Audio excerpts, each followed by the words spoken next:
Tá aqui, tu falou o seguinte, né?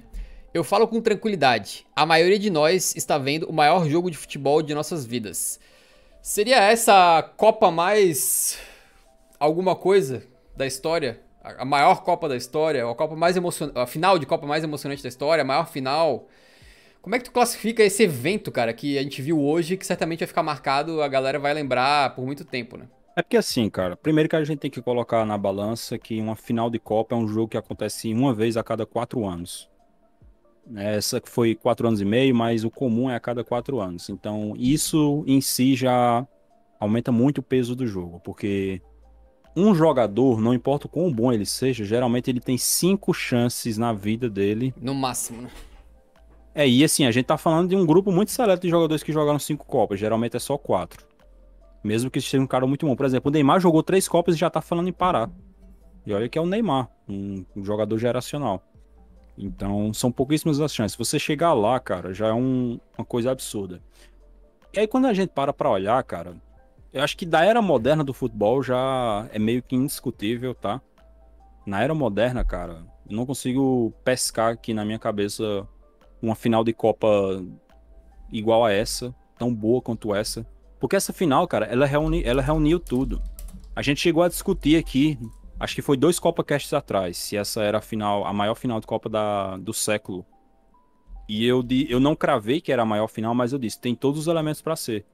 Porque são duas camisas pesadas, a camisa da Argentina e a camisa da França. Vários jogadores muito importantes em campo. Um dos maiores da história em campo, que é o Messi. Um craque geracional que já está construindo história absurda, que é o Mbappé. Vários grandes jogadores da França. Uma seleção que era a atual campeã do mundo, né? Que era a França, buscando um bicampeonato seguido e tudo mais. Então tinha todos os elementos para ser a maior final do século.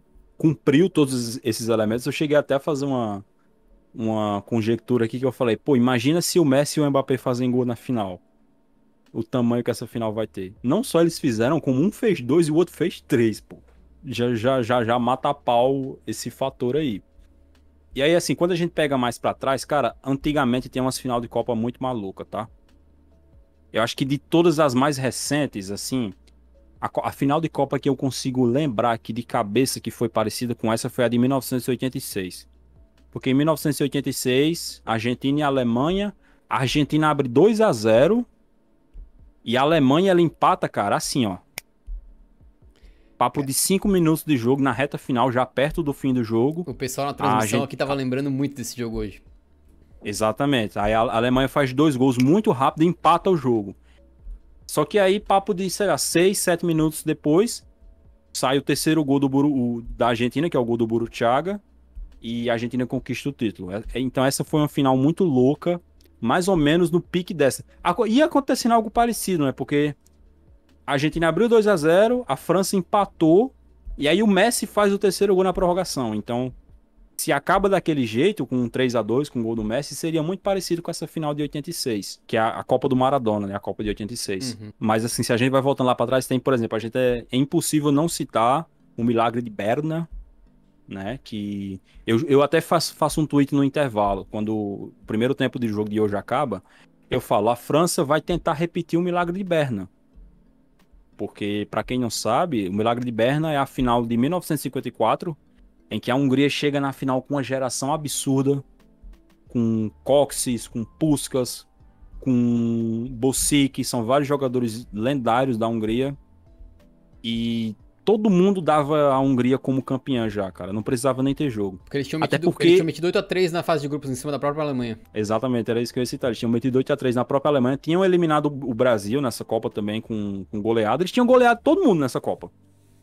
Cara, se você pegar o ataque dessa Hungria, eu acho que provavelmente até hoje deve ser o melhor ataque da história das Copas, porque a média de gols deles nessa Copa é surreal. E aí eles abrem 2-0, e aí, cara, assim, eles já eram amplo favoritos. Eles abriram 2-0 com 10 minutos de jogo, acabou. Só que aí a Alemanha ela não só consegue virar o jogo, como ela vira no tempo normal. Esse jogo nem vai pra prorrogação. Então o jogo ganhou nome, virou o Milagre de Berna, que é o lugar onde o jogo foi disputado, ganhou filme, o caralho a quatro, é um jogo lendário. E esse é o primeiro título da Copa do Mundo da Argentina. Então a França, ela buscava repetir isso, acabou não conseguindo, né? Tinha que virar o jogo. Mas esse com certeza é um dos grandes jogos da história da Copa do Mundo. Eu não consigo dizer que é o maior jogo da história da Copa do Mundo por conta disso, né? Porque, por exemplo, eu não consigo mensurar o que o pessoal sentiu assistindo o Milagre de Berna. Se você perguntar para uma pessoa que estava viva naquela época, ela vai dizer: não, o Milagre de Berna é o maior jogo da história das Copas. Nem chega perto esse Argentina e França, nem chega perto. Mas eu acho que pra gente, cara, é por isso que eu falei. Eu acho que muitos de nós, a maioria, não vou dizer todos, mas eu acho que a maioria de nós, dessa geração, vimos o maior jogo das nossas vidas. Porque, como eu disse, eu não consigo pescar aqui, cara. Assim, tem jogos muito absurdos em Libertadores, em Liga dos Campeões. A Liga dos Campeões é uma competição que tem cada jogo maluco toda temporada, né? A gente vive falando que a Champions League é a competição do onde tudo pode, onde tudo é possível, onde tudo acontece. Mas quando você une todos os elementos de entretenimento, de grandes jogadas, de grandes jogadores, de peso do jogo por ser uma final de Copa, eu realmente cravo que, na minha opinião, esse foi o maior jogo que eu vi na minha vida. Ele é um. Todo produto, né? Ele. E todo acontecimento, na verdade, ele é fruto do seu tempo. Ele nunca pode ser analisado de forma fria, como se ele fosse independente da época em que ele aconteceu ou foi criado. Então, isso vale pro bem e pro mal. Por exemplo, se tu pegar filmes, programas de comédia de 20 anos atrás, um monte de piadinhas com coisas que hoje em dia não são mais aceitas, né? Mas naquela época eram, porque o mundo era outro, né? Então tem toda essa questão e as questões dos acontecimentos também, né? Para quem viveu cada coisa, é muito fácil a gente olhar pra trás e, futebol velho das antigas, saca? Foda-se. Mas realmente, assim, pelo que a gente viveu, né?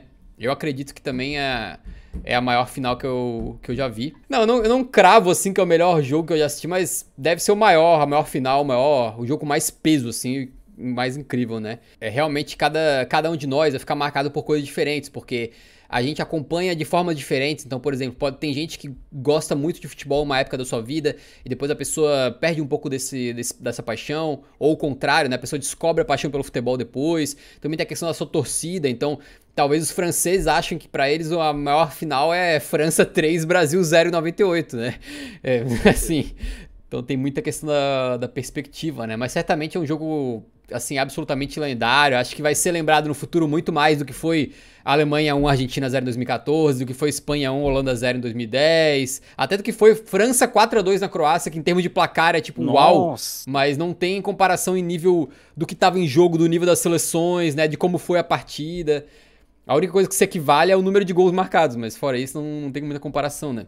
Cara, diferença brutal, cara. Assim, eu passei muito tempo da minha vida remoendo, porque eu tenho convicção de que se a Inglaterra tivesse eliminado a Croácia e fosse para a final, a gente teria uma final muito mais emocionante, muito mais disputada em 2018. Com a Croácia chegando lá para enfrentar a França, não foi o caso. Eu já falei aqui, a França passeou naquela final.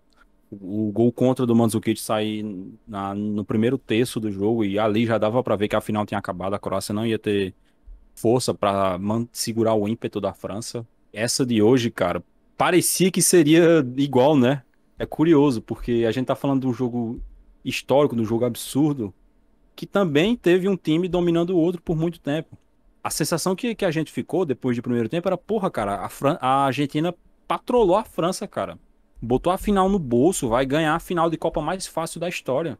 Só que a gente não tinha nem uma noção do que tava aguardando a gente, né, cara? De que roteiro tava sendo escrito, do que se tornaria esse jogo. Acho que se esse jogo, se o segundo tempo a Argentina cozinha a partida e termina 0-0, seria uma final muito, mas muito menor do que acabou sendo de verdade, né, cara? Queira ou não queira, o que o Mbappé fez, o que o Kolo Muani ajudou a fazer, foi o que engrandeceu essa final. Acho que só melhorou as coisas. Claro que assim, se você perguntar pro torcedor da Argentina, ele vai dizer: não, eu queria ter ganhado de 2-0 e que se foda. Não precisava ter passado por tudo isso. Mas eu acho que pra gente que tá vindo de fora, que não tava torcendo tanto assim, que não tava com muito envolvimento emocional, foi o roteiro perfeito.